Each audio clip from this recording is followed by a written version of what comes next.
Hello, everyone from St. John's, Newfoundland and Labrador. My name is Janet Herron, and I am an Alumni Engagement Officer at MUNalum and your host for today's event. I do apologize for the technical difficulties some people are having. I'm going to say that right up front, and I'm going to try and post the direct link to people on email as we start. I'm here with Jeremy Whittle, Bachelor of Maritime Studies, from 2000, Chief Operating Officer at Crosby, and Sarah Teo, MBA 2019, Manager of the Husky Centre of Excellence in Sales and Supply Chain Management. And they are going to give us an overview of how the supply chain works and how business owners and individuals can better learn how to deal with disruptions and challenges. I know those of you attending can't see who else is in the room for the event, but we do have over 150 registrants, which is wonderful. And more people are joining every second as soon as we address our technical difficulties, and we are delighted about that. We are going to begin today's event, as always, with a land acknowledgement. We acknowledge that the lands on which Memorial University's campuses are situated are in the traditional territories of diverse Indigenous groups, and we acknowledge with respect the histories and cultures of the Beothuk, Mi'kmaq, Innu, and Inuit of this province. We encourage everyone to reflect on these lands from where you are located and the Indigenous peoples for whom these lands are traditional territory.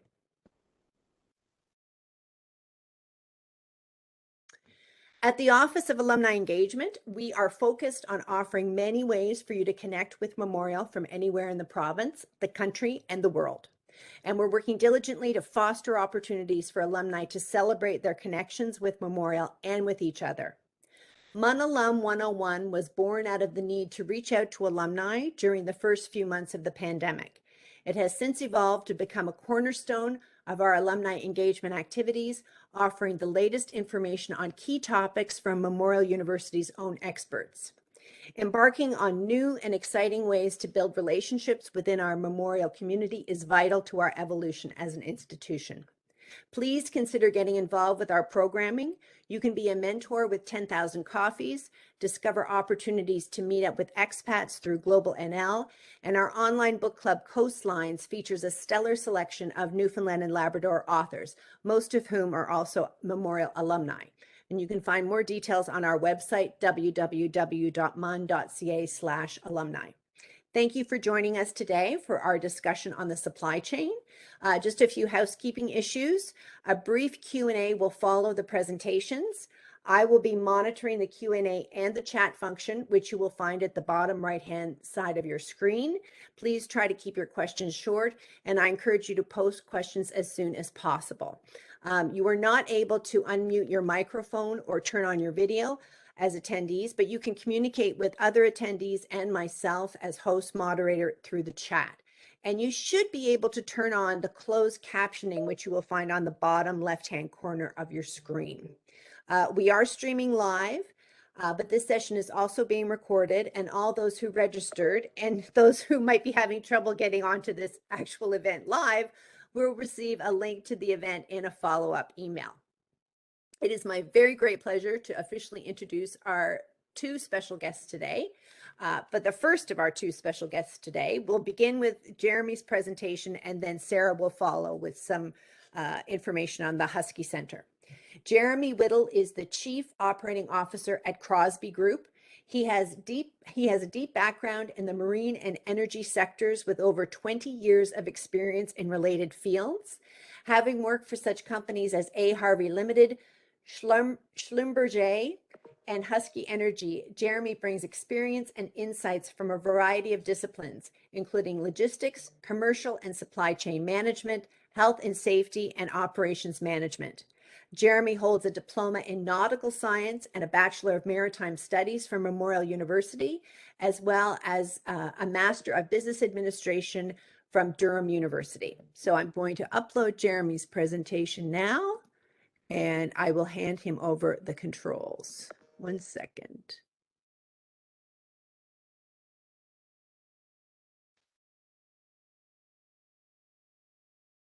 Sorry, just got to find your There we go. And the controls. And I'm going to turn off my audio.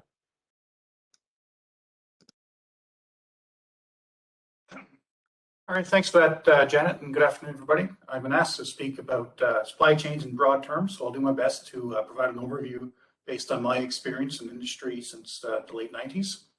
So I'll kick off with just an overview of my definition of supply chains. There's lots out there. I'm sure in academic circles you'll find various definitions, but for me, a supply chain is the sum of the systems involved in the production and delivery of goods and services to an end customer. If you think about supply chains, some can be quite small if you're sourcing materials locally and delivering a service to an end customer, but they also can be, in most cases, quite large, spanning the globe. And I think for most of us, we don't tend to notice supply chains when they're working efficiently, and they tend to be on scene. We don't really notice those transport trucks going down the highway. We don't really notice the ships in port. But when disruptions occur, those disruptions, they propagate like waves in an ocean. So you think ripples, and it could be across vast distances. Things that happen in Europe, in Asia, can impact us here, and not just distance physically, but distance in time.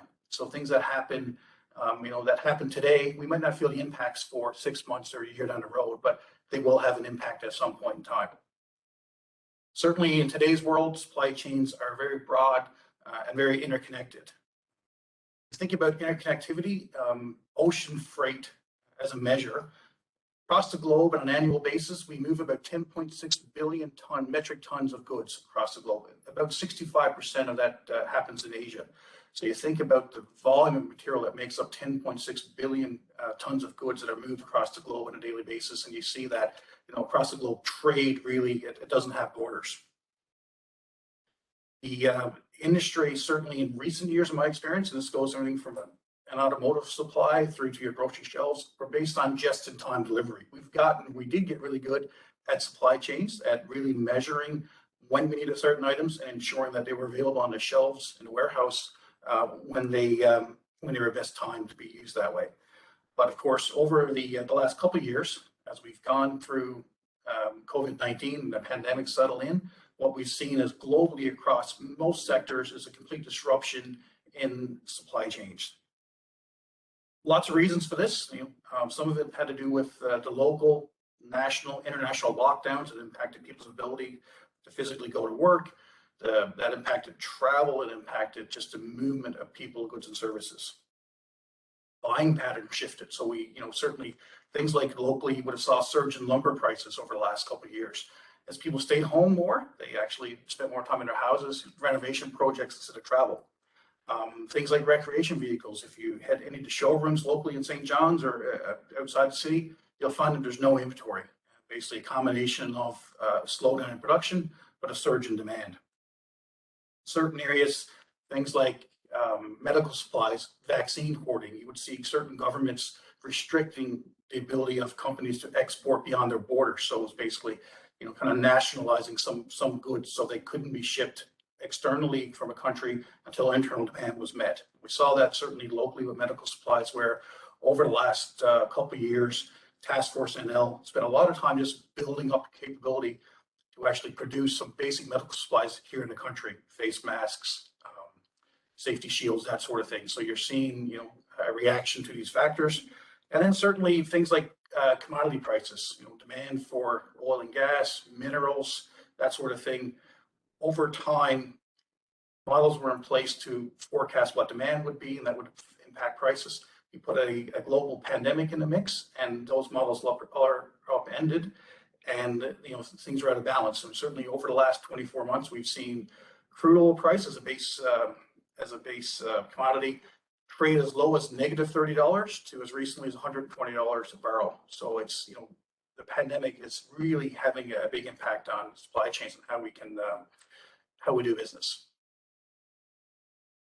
So when we think about supply chains, maybe a bit of grounding first. I'll focus really on business-to-business sales, but the same can be true for B2C, business to customer. Lots of different ways to engage. So you think about some images here. Things like point of sale. So a company needs nuts and bolts. They go to a vendor locally. They can buy that. Typically, it could be a one-time purchase. It could be on a service arrangement, supply arrangement. Basically, it's there's a very simple criteria. They're looking for an M8 bolt.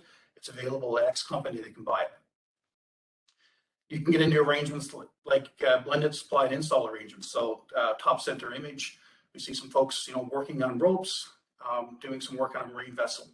In that case, the company could be providing the coatings that are being applied and then providing trained personnel to do that work. So there's elements in that supply chain that range from equipment supply through to training institutions through to PPE supply. Top right, another example could be an industry. You may have a requirement for a certain piece of equipment to do a task.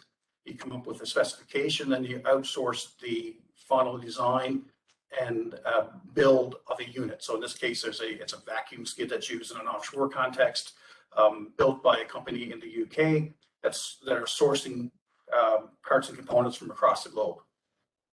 Closer to home, if you're in St. John's, you'd like to see Cougar helicopters flying overhead.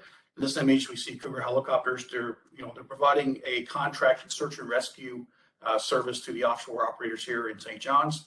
When you look at that supply chain, you actually see how broad it is. You've got a helicopter in the air built by Sikorsky, leveraging a global supply chain.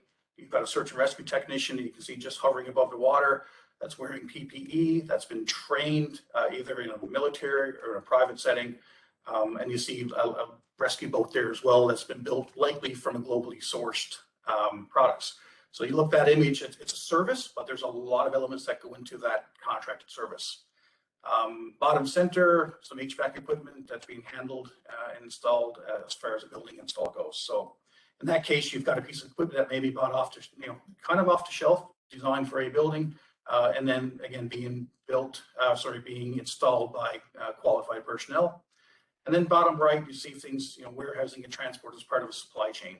And these folks would be, the real thing in terms of goods movement. These are the folks that, the marshal, move and handle most of the goods that we use in their, business lives or in our day-to-day personal lives. So when we think about business to business, it can get complicated. It can be simple. If you go back to my nuts and bolts example, that could be a fairly simple transaction if it's just a fairly generic product.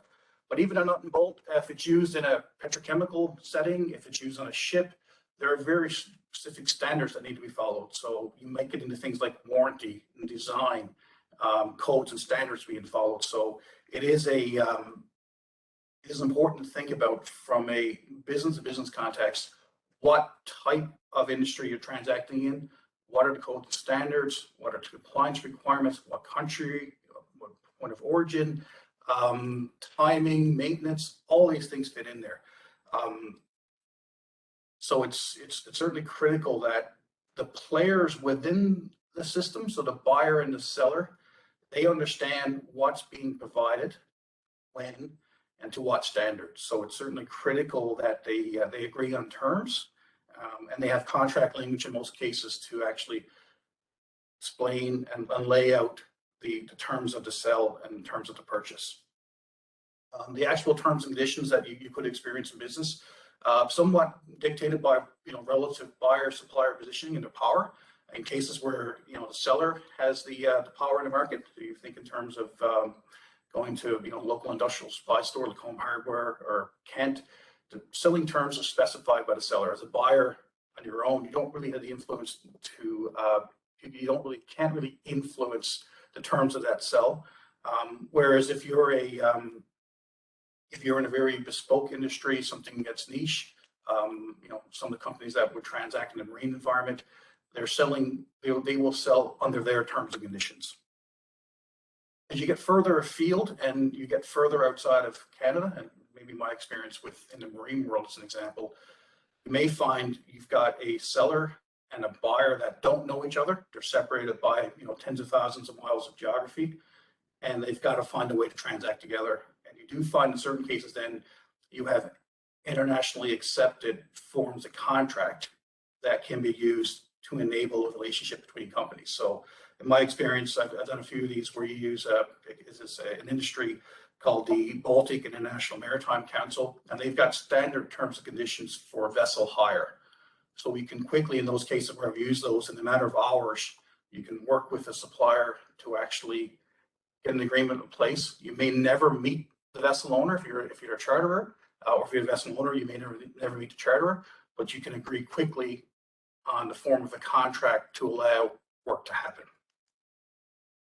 And again, as I mentioned, the form of contract, how complicated this is, it will depend on what's being bought and sold, under what conditions, under what industry.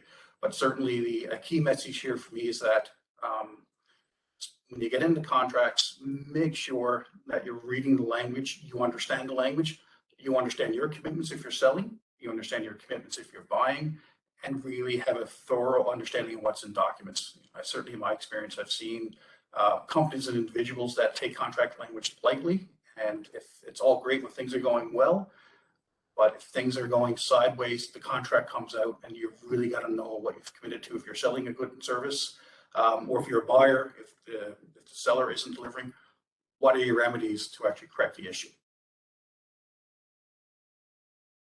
So for Newfoundland and Labrador, I kind of look at us. I was asked to talk a bit about the challenges we face as a province, and I guess for me it comes into three factors: distance, weather, and customer concentration. And when I say customer concentration, you could refer to industry and industry density in Newfoundland, or you could refer to population.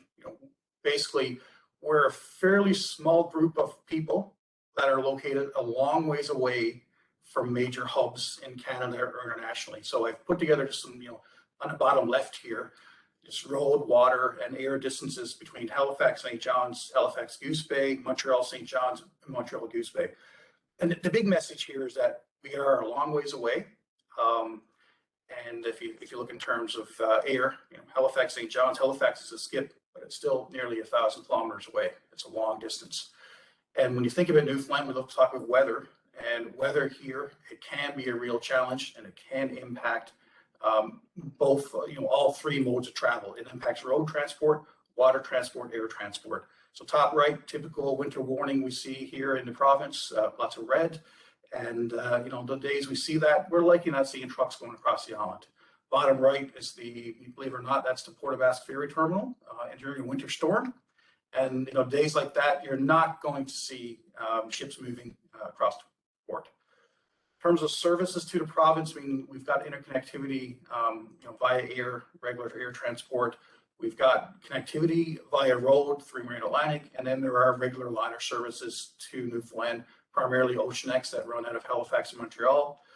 I'd say OceanX, in my experience, are probably the least impacted by weather, given the nature of service they provide and the nature of goods they carry. They can transit at most times in those weather conditions. Obviously, if it's a severe winter storm, hurricane season in the fall, they may be impacted, but in general terms, they're not impacted as much as the combination of road and marine via Marine Atlantic.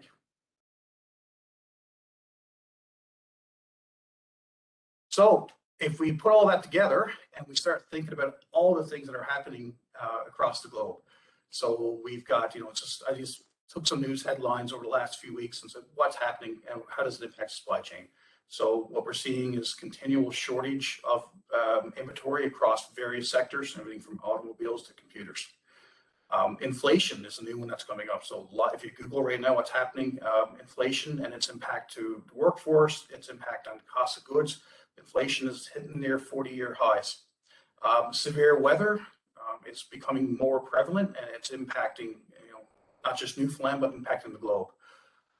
You see here, there's some talks about strikes and things with the longshoremen. So just in the news this morning, saw the St. John's Shipping Association, there's a 21-day cooling off period prior to a potential strike that would impact, the movement of goods via Harvey and OceanX. We've got a war in Europe, which is impacting commodity prices, fuel. We've seen over the last month, we've seen the price of diesel and gasoline triple in some cases, maybe quadruple, which does find its way in the cost of goods and into our daily lives. Ocean freight in general has been increasing in cost over time just because of the what's happening environmentally. So we're seeing right now, the push towards lower emissions, and that, there's a cost of that, and it's finding its way into the supply chain and how we move goods. So I guess all to say, there's a lot happening. We can't put our heads in the sand, and I think it's worth staying appraised of what's happening in the globe and how it will impact you and your business. So if we look at all that, it's going to be my last real slide here. What do we do to mitigate the impacts? So, we've talked earlier about supply chain and how it's interconnected across the globe. We've talked about the pandemic and its impacts. We've got the transition that's happening from a carbon-based economy to renewables. So what do we do? So for me, and this is what I'd certainly speak internally with my group here at Crosby, and even at home when I'm thinking about my own consumer purchases, is first and foremost, forget the historic norms related to price and availability. What the world was like in 2020, pre-March 2020, I just don't see it getting back to that anytime soon. So basically, looking at this and saying, okay, moving beyond what the past was and not thinking next month will be back to normal. I'm not sure what the new normal is going to be. So I think we're better off trying to plan and work your way through factors that you're seeing in your unique supply chain to figure out where you're going to be tomorrow, next year, the year after. I'd say more than ever, educate yourself on your unique supply chain. Again, if I go back 2 years, it wouldn't be uncommon if you were, Crosby, we buy goods and services and we sell goods and services. We may have gone back one level to understand what was happening. I think right now we'd be looking to go back and try to, go deeper into our supply chain to really understand what's happening so we can plan for the impacts of that.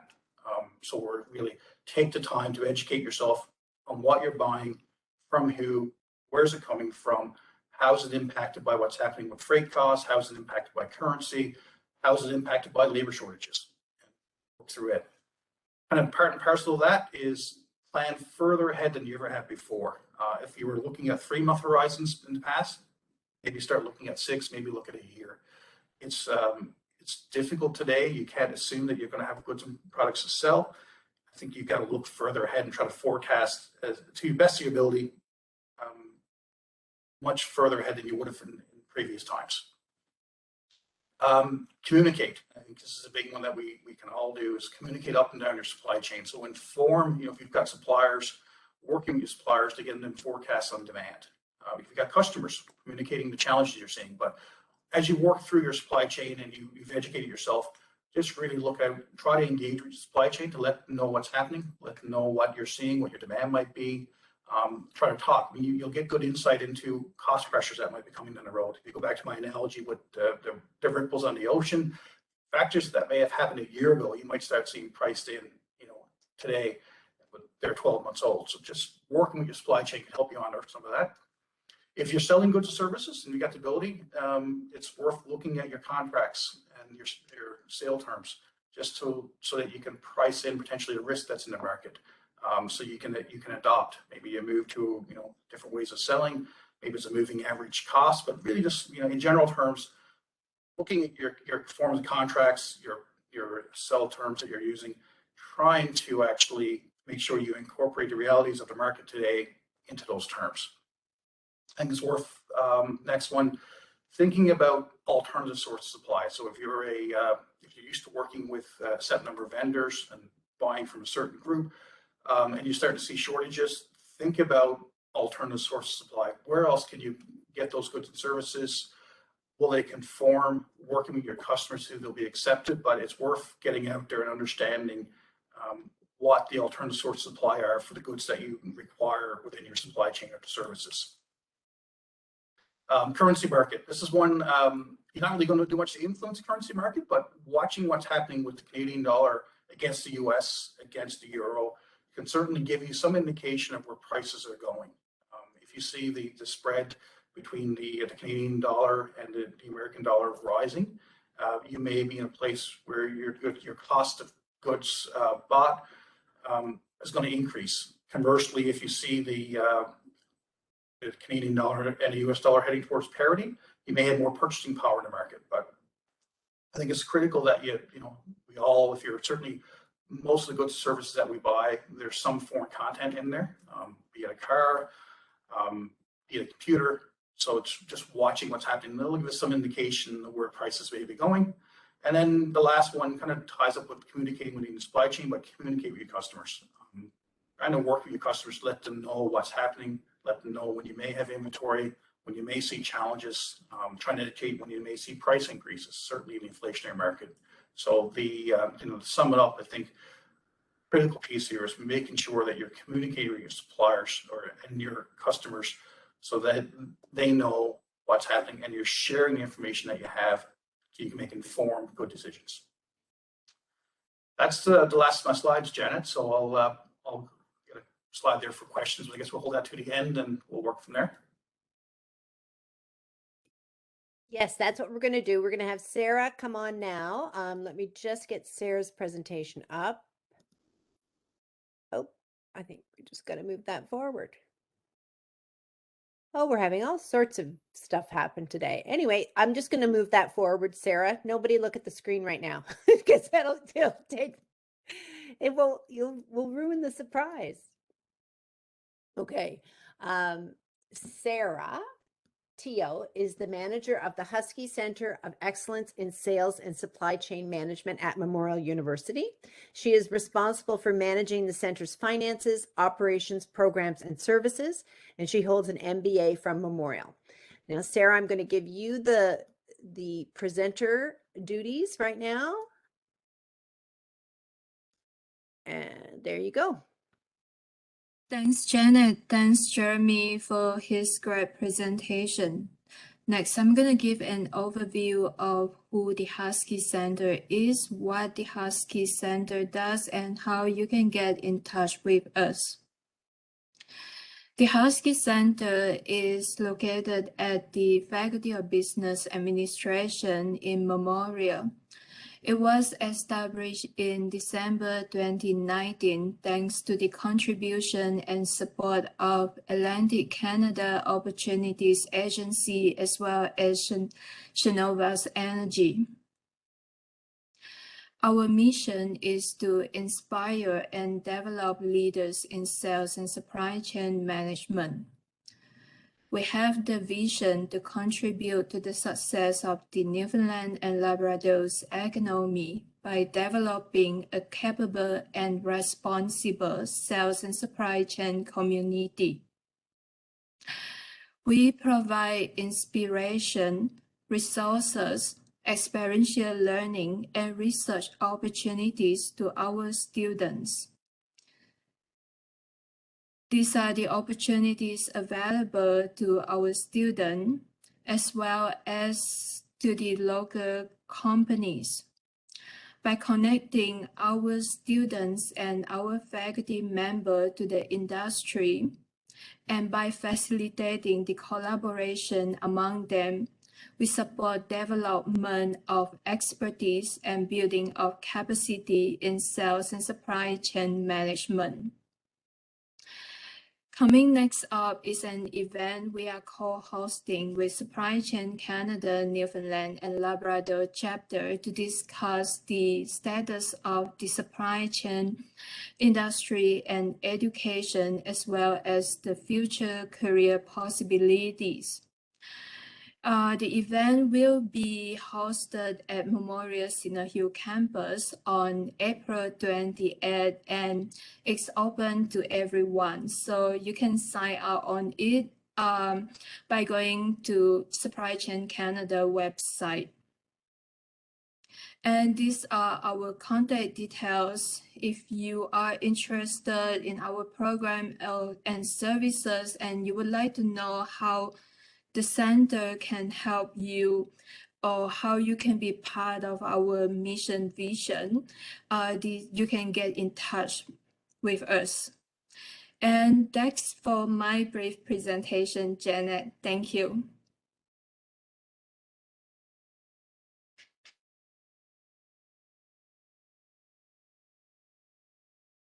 Thank you, Sarah. And thank you, Jeremy and Sarah, for enlightening us on how the supply chain actually works. Really quickly, I'm just going to pop up a slide from our friends at Johnson Insurance. Johnson offers Memorial University alumni specially designed policies and preferred rates on home and auto insurance, as well as travel insurance. So call the number provided on the screen there or visit the web link for additional information. Now I'm just going to pop up the question slide. We don't have a lot of questions. And again, I am sorry. We did have some technical difficulties here with a lot of people having issues getting on the event, but everyone is really pleased that we're recording this because we're going to send out the recording tomorrow, and I bet Jeremy and Sarah are going to be inundated with questions afterwards. So that being said, we do have a question, however, for Jeremy, and the question is, with inflation at an all-time high, what can business owners do in terms of potential rate rises in the long run? Interest rate rises, I guess. It's a good question, I guess, and we're working through that right now. I mean, certainly here at the company I work for. Trying to get a sense of, how sustained the inflation pressures we're seeing. Is it, are we going to see the inflation staying up for year over year? Certainly to Bank of Canada, there's a potential rate hike up to 0.5% being talked about later this week. If that were to happen, trying to cool off the market to reduce inflationary pressures. But I guess to the extent, how do you manage it? If you're selling goods and services, and you don't have them under contract, obviously you can look at things like moving average cost of inventory to figure out how do you price those inflationary pressures into the goods that you're selling. If you're locked into fixed term contracts with fixed rates, unfortunately, I think it's a tough spot. You're working with your customers to see if you can find pressure, relief on the inflationary pressures, and sharing your challenges. Otherwise, I think we're in a place where you're really looking for those efficiencies in house. If you're locked into a fixed term contract at fixed rates, and the only way to really deal with inflation at that point in time is to really try to find efficiencies to drive costs out of your system. Right. Great advice. Okay, we're gonna wrap it up there. Oh wait, no, here's another question. What's your company doing to incorporate again for Jeremy, to incorporate environmental sustainability in your supply chains? Great question. So it's certainly a hot topic for us personally. We're kicking off a real internal look at sustainability across the board, from a number of perspectives. But it's a topic. Trying to analyze what we're doing. Trying to analyze, really get a baseline first of where we are at from a sustainability point of view. There are different measures of sustainability. There's actually an ISO standard out there that deals with sustainability. So it is a word that's kind of loaded in some ways as well. What I view as sustainable, it's not, I guess, a universal definition. So as a company, I'd say we're early days. We're working through what sustainability means to us in the industries we serve, and then trying to understand the baseline, and then setting those goals going forward of how to improve. I'd say for other companies that may be out there, just looking at your industries, looking at the sectors you trade in, and then looking at those definitions that make sense for your industry. I do think that the term sustainability, it's going to be, I think as time goes on, better defined. But it is a case right now. If you ask 10 different people what is sustainable, you'll get 10 different answers. Exactly. Okay, then. Again, great answer. I'd like to, again, sincerely thank Jeremy Whittle, Chief Operating Officer at Crosby, who explained to us how the supply chain worked, and to Sarah Teo of the Husky Centre of Excellence in Sales and Supply Chain Management. Thank you to all of you out there, and all of you are going to be watching the recording. If you enjoyed today's event, our alumni website does have some additional events up there, including a MUNalum 101 on singing and health, which is happening on April 26th.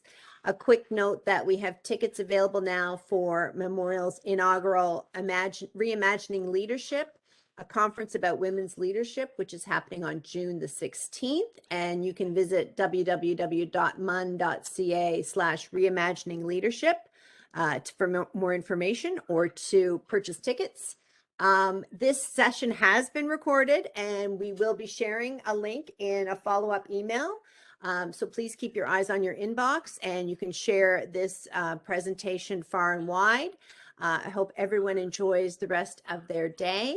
And thank you so much for joining us. And thank you again, Sarah and Jeremy, for for your time and your expertise.